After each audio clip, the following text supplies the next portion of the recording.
645년 3월 당해 30만 정예병이 고구려로 향했습니다. 이적이 지휘하는 육군은 정예병 6만과 돌궐기병으로 이루어졌고 수군을 맡은 장량의 병력은 4만 3천, 함선은 총 500척이었습니다. 또한 이세민은 별도의 군대를 거느리고 뒤를 따랐습니다. 이세민은 본대 출진에 앞서 장검에게 다양한 북방민족으로 구성된 선발대를 보내 정찰하도록 했습니다. 그러나 장검은 두려워하여 나아가지 못했습니다. 이에 이도정이 자원하여 기병 100기를 이끌고 고구려 지형을 정찰한 뒤 돌아왔습니다. 이세민은 그를 칭찬하며 금 50근과 비단 1000피를 하사했습니다. 당해 군대는 여러 갈래로 진격했습니다. 수군의 장량은 동래에서 곧장 비사성으로 향했습니다. 육군은 세 방향으로 진격했는데 장검의 부대는 영주를 거쳐 건안성으로, 이세민의 부대는 요택으로, 이적은 회원진으로 진군했습니다. 고구려 또한 이를 예상하여 회원진 쪽에 병력을 집중했습니다. 그러나 이적은 갑자기 통정진으로 방향을 틀었고 허를 찔린 고구려는 당황했습니다. 이적은 예전 수양제가 설치한 보교를 타고 요하를 건너 현토로 쳐들어갔습니다. 이적의 보관 이도정은 수천 명을 거느리고 신성을 급습했는데 그들은 성을 방어하기에 급급했습니다. 또한 조삼량이란 장수가 기병 10여 기를 거느리고 성문으로 돌격했는데 맞서 싸우는 이가 없을 정도였습니다. 며칠 후에는 장검의 군대가 건안성을, 장량의 수군은 비사성을 공격했습니다. 이렇게 천리장성의 좌우를 공격한 뒤에야 이세민의 군대는 움직이기 시작했습니다. 이세민의 부대는 요택의 늪지대를 만나 행군의 어려움을 겪었지만 다행히 마른 흙을 덮고 그 위에 다리를 세운 다음에야 요택의 늪지대를 건널 수 있었습니다. 그런데 이세민은 건너온 다리를 모두 없애라 명했습니다. 아마도 그는 병사들에게 결전의 의지를 다지고자 한 것으로 추측됩니다. 이렇게 당군은 부대를 작게 나누어 진격 방향과 시간을 다르게 하여 고구려가 혼란에 빠지도록 했습니다. 삼국사기에 따르면 당시 고구려의 성들은 모두 놀라 문을 잠근 채 지키기만 했다고 합니다. 그렇게 당군은 요동방어선의 협력체제를 무용지물로 만들고 요하를 쉽게 건널 수 있었습니다. 그러나 고구려의 저항은 만만치 않았습니다. 건안성은 장검의 공격에 병사 수천 명이 전사했지만 끝내 지켜냈습니다. 신성 또한 이적으로부터 성을 지켜냈습니다. 이에 이세민은 한탄했다고 합니다. 다행히 장량의 수군이 비사성을 함락했기에 다음 목표인 요동성으로 향할 수 있었습니다. 한편 신성에 있던 이적은 4만의 고구려 지원군이 온다는 소식을 듣자 공격을 포기하고 요동성으로 향했습니다. 그런데 갑자기 이적은 방향을 틀어 계모성을 공격해 함락시켰습니다. 그곳에서 포로 1만 명과 곡식 10만 석을 얻었습니다.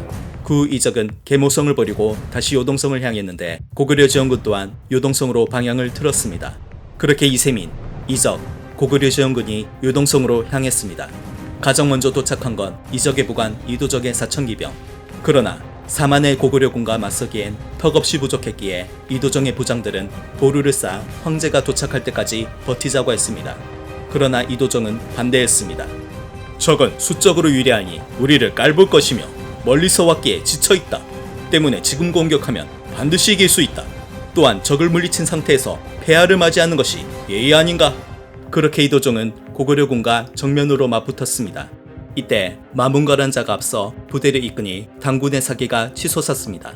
그러나 이도정의 기병은 고구려의 중각기병에 상대가 되지 않았습니다. 부장 장군에는 겁을 먹고 후퇴하였고 당군은 위기에 처했습니다. 다행히 이도정이 침착하게 군을 수습하여 고지로 후퇴했습니다. 한편 고구려군은 승리에 들떠 전열이 흐트러져 있었습니다. 이도정은 이를 놓치지 않고 정예 수십 명을 데리고 고구려 진영으로 돌진했습니다. 고구려군은 혼란에 빠졌고 난전이 계속되었습니다. 그리고 이때 이적의 군대가 도착했고 고구려군을 격파했습니다. 시간이 지나 이세민 또한 도착했고 앞선 전투에 대한 상벌을 내렸습니다. 이도정에겐 상을 내리고 마문거를 중랑장에 임명했습니다. 그러나 후퇴한 장군에는 참수했습니다. 그렇게 모인 당의 육군은 요동성을 공격하기 시작했습니다.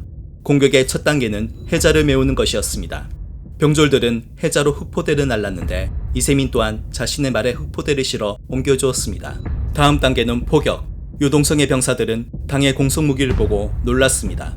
그들이 지금까지 보지 못한 거대한 투석기가 끝없이 늘어섰기 때문이었습니다. 이는 이세민의 작품이었습니다. 그는 수양제의 유동성 공략 실패를 교훈삼아 공성무기 제작에 심혈을 기울였습니다.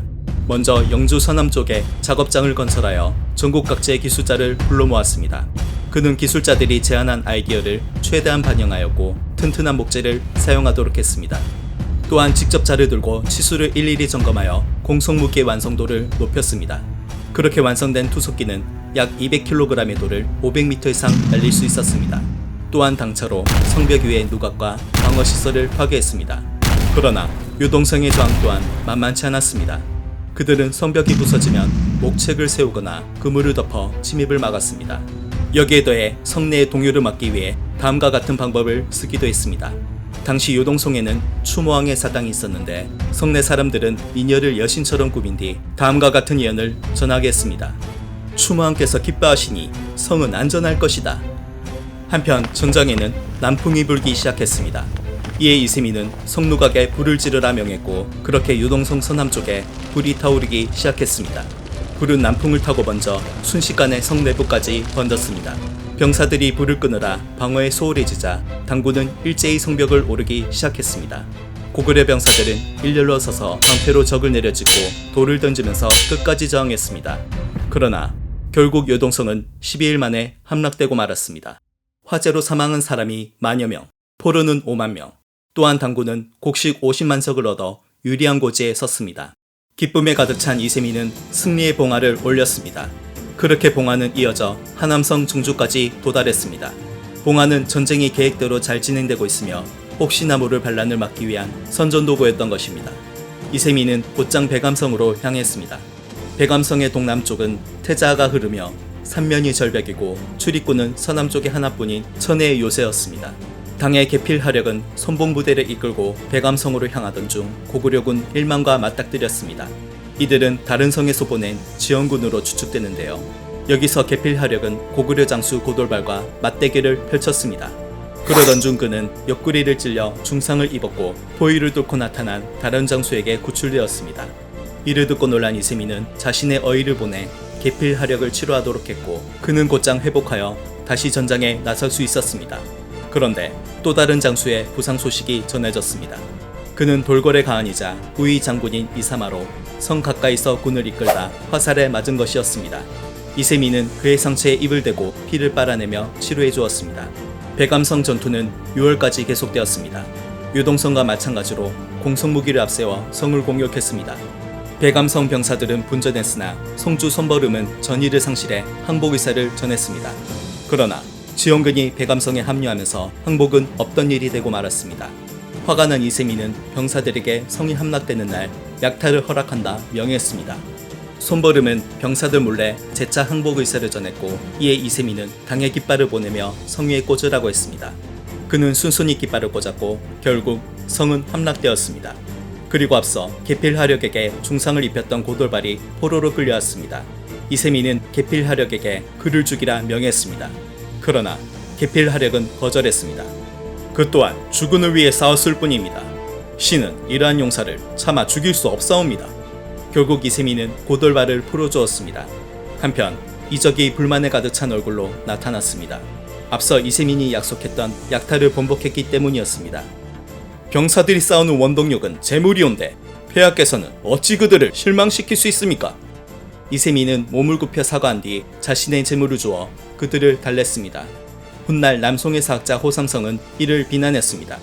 이적이 하는 말을 보니 어릴 적 도둑질하던 버릇이 없어지지 않았구나. 이세미는 백암성 앞에서 항복의식을 거행했습니다. 먼저 그는 손버름이 백암성 주지의를 유지토록 했습니다. 백암성 주민들에게는 음식을 나눠주었고 80세 이상 노인들에게는 비단을 하사했습니다. 심지어 백암성을 구원하러 왔던 병사들에게는 무기와 양식을 주며 풀어주기까지 했습니다. 물론 그의 이러한 행동은 남은 성의 항복을 유도하기 위함이었습니다. 이제 이세민이 향한 곳은 안시성이었습니다.